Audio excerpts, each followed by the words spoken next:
एक छोटी सी गांव की बात है जहां राजू नाम का एक लड़का रहता था। राजू बहुत ही नटखट और हमेशा मजे मस्ती में लगा रहता था। लेकिन एक दिन उसकी जिंदगी में एक अजीब ट्विस्ट आया और यही से शुरू होती है आज की हमारी ये मजेदार कहानी। अयो राजू, तुम इधर सुबह सुबह बैठ के कौन सा ख्याली पुलाव पकाता जी? थोड़ा सा पुलाव मेरे को भी देगा क्या? अरे मुत्तु स्वामी तुम, अरे आओ भैया आओ, कहाँ जा रहे थे इतनी जल्दी में? अयो मैं तो अपने अम्मा और अप्पा के लिए गोलगप्पा लेने जा रहा था, मगर रास्ते में तुम दिख गया। वैसे राजू, तुम क्या सोच रहा था जी? अच्छा मुत्तु, मुझे एक बात बता, तू उस पुरानी खंडर के बारे में जानता है क्या, जो गांव की दूसरी छोर पे है? लोग न जाने क्यों वहां जाने से डरते हैं, और कुछ लोगों का तो ये भी कहना है कि वहां पे कोई भूत रहता है। ये बात सच है क्या? अयो देखो जी, मैं तो उस खंडर में नहीं गया, लेकिन मेरा अम्मा और अप्पा बोलता कि उस खंडर में भूत रहता जी। और ये भूत बहुत खतरनाक भूत होता, क्योंकि रात में जो भी आदमी उस खंडर के पास से जाता वो भूत उसका कपड़ा छीन लेता जी। कच्चा और बनियान भी नहीं छोड़ता। क्या यार मुत्तु, तू मेरे साथ रह के इतना डरता है? यार देख, मैं तो कहता हूँ कि कल हम दोनों उस खंडर में चलते हैं और देखते हैं कि क्या सच में वहाँ कोई भूत है भी, कि बस लोग ऐसे ही बातें करते हैं। और जरा सोच कि वहाँ अगर भूत नहीं हुआ और हम ये चीज गांव वालों के सामने साबित कर दें, तो फिर हमें कितना सारा इनाम मिलेगा। अयो रामा, मैं तेरे साथ नहीं जाएगा राजू। अगर मैं तेरे साथ गया और उधर भूत मेरे को दो टुकड़ा कर दिया तो प्राइज लेने के चक्कर में मेरा साइज छोटा हो जाएगा जी। मुत्तुस्वामी के बार बार मना करने के बावजूद भी राजू जबरदस्ती मुत्तुस्वामी को अपने साथ उसे खंडर में ले जाता है। ए भाई मुत्तू, इधर इतना अंधेरा क्यों है भाई? अयो राजू, मैं तेरे को पहले ही बोला था इधर आने का नहीं, आने का नहीं, लेकिन तू जबरदस्ती मेरे को इधर लेके आया। उधर अम्मा मेरा इडली डोसा बना के मेरा इंतजार करता, और तू मेरे को इधर लाके फंसा दिया जी। ओह, इडली और डोसा। मगर टकले, मुझे तो पसंद है आलू का समोसा। तुम कौन हो भाई? और इतनी डरावने आवाज में हमसे बात क्यों कर रहे हो?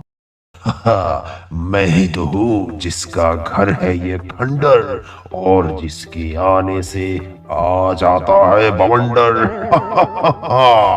और अब तुम बताओ, तुम कौन हो?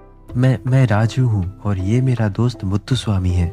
हम दोनों इसी गांव में रहते हैं, और हमने सुना था कि इस खंडर में कोई भूत रहता है जो लोगों के कपड़े चुरा लेता है। तो हमने सोचा कि क्यों न चल के देखे कि क्या सच में यहाँ पे कोई भूत रहता है कि नहीं। बिल्कुल सही समझा तुमने। मैं ही हूँ वो भूत, लेकिन मैं लोगों के कपड़े नहीं चुराता। चलो भाई, ठीक है, मगर तुम अपने आप को अगर भूत कहते हो तो कुछ जादू करके दिखाओ। चलो एक काम करो, मेरे हाथ में लड्डू ला करके दिखाओ। मैं भूत हूँ, कोई हलवाई नहीं जो तुम्हारे लिए लड्डू बना दूंगा। लेकिन चलो ठीक है, क्योंकि तुम मुझे अच्छे लगे, और ये लड्डू मेरी तरफ से तुम्हारे लिए।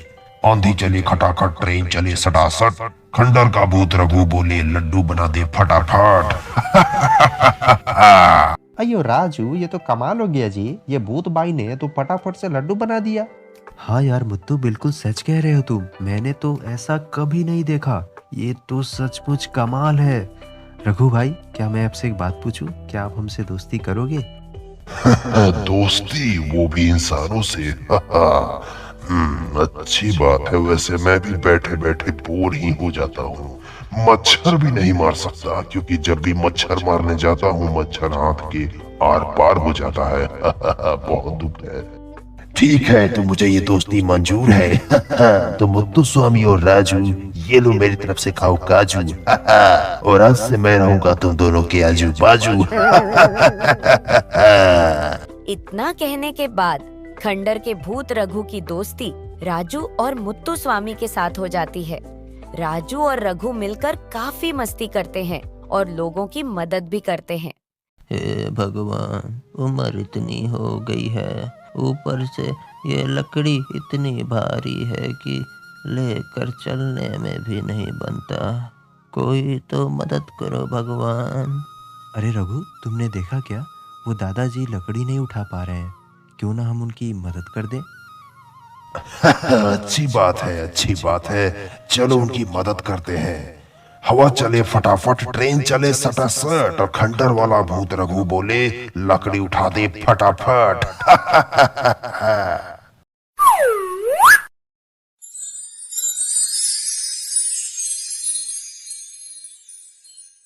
हे भगवान, ये किस तरह का चमत्कार है।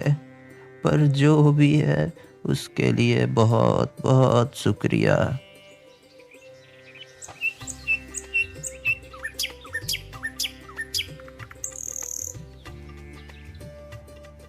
समय बीत रहा था। गांव में राजू और रघु के चर्चे मशहूर हो रहे थे। मगर फिर एक दिन राजू, मुझे तुमसे कुछ बात करनी है। देखो, हम भूतों का भी कुछ वसूल होता है और हम हमेशा के लिए पृथ्वी पर नहीं रह सकते। मैं यहाँ काफी सालों से फंस गया हूँ और मुझे मुक्ति नहीं मिली है। अगर तुम मेरी मदद करोगे तो मैं पृथ्वी लोक छोड़कर चला जाऊंगा और मुझे मुक्ति मिल जाएगी। क्या? मगर इसका मतलब तो ये हुआ ना कि तुम मुझे छोड़कर चले जाओगे? हाँ, तुम बिल्कुल सही कह रहे हो राजू, लेकिन मेरा जाना बहुत जरूरी है। अगर मैं नहीं गया तो मैं हमेशा हमेशा के लिए पृथ्वी लोक पर कैद हो जाऊंगा। और एक तुम ही हो जो मेरी मदद कर सकते हो, क्योंकि तुम एक साफ दिल के और ईमानदार व्यक्ति हो और तुम मुझे मुक्ति दिला सकते हो। तुम बिल्कुल चिंता मत करो रघु, एक दोस्त होने के नाते मैं तुम्हारी मदद करूंगा और मैं वादा करता हूँ कि मैं तुम्हें मुक्ति दिला कर रहूंगा। ठीक है, तो फिर चलते हैं। हमें वहीं जाना पड़ेगा जहाँ हम पहली बार मिले थे। उस खंडर में एक मटका है, उस मटके के अंदर मैं कैद हो गया हूँ। अगर तुम उस मटके को खोल दोगे तो मैं मुक्त हो जाऊंगा। राजू और रघु उसी खंडर में दोबारा जाते हैं। राजू मटके को खोलता है और फिर मैं आजाद हो गया। पर राजू, तुम चिंता मत करो और ऐसे उदास मत हो। तुम बहुत नेक दिल इंसान हो। तुमसे दोस्ती करके मुझे बहुत अच्छा लगा है। तुम जब भी मुझे याद करोगे मैं आ जाऊंगा अपने स्टाइल में।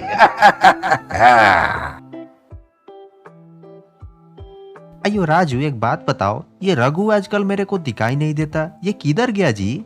दिखाई नहीं देता? रघु तो यहीं पे है, देखो हमारे पास। अयो क्या बोलता जी, मेरे को तो रघु कहीं दिखाई नहीं देता। मुत्तु स्वामी, ये तुम्हारी गलती नहीं है। दरअसल आजकल के जमाने में अच्छे लोग दिखाई नहीं देते।